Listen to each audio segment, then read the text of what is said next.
متى يستعيد المنتخب الثقة المفقودة رسميا؟ متى يستعيد المنتخب الثقة المفقودة رسميا؟ بينضم ليا تليفون الناقد الرياضي الكبير الأستاذ حسن المستكاوي. أستاذ حسن، كل سنة وحضرتك طيب وعيد سعيد يا فندم. وانت طيب يا معتز، والساده المشاهدين كلهم طيبين. السؤال ده في محله وتوقيته، استعادة الثقة المفقودة رسميا ولا لسه قدامه شوية وقت يا أستاذ حسن؟ والله احنا مش لازم نتعامل مع مساله الثقه دي عنها زي الشعره ساعه ساعتين.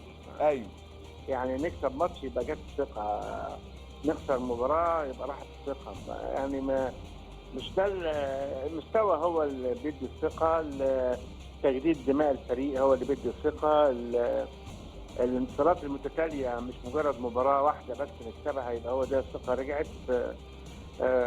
يعني المساله بيبقى دايما مشوار طويل. يعني احنا بنبقى دايما سريعين الاحكام وبنغير راينا بسرعه ايوه، يعني لازم نستنى شويه وبعدين نشوف حكايه الثقه دي بتيجي بالوقت. يعني احنا المنتخب لما في 2006 و2008 وهو بيلعب في 2008 بعد مباراه ولا اتنين احنا كلنا كنا ثقه ان المنتخب كويس وهيكسب، ونفس الحكايه في 2010. ايوه، وده اخذ فتره 6 سنين، مرحله كبيره وطويله يعني.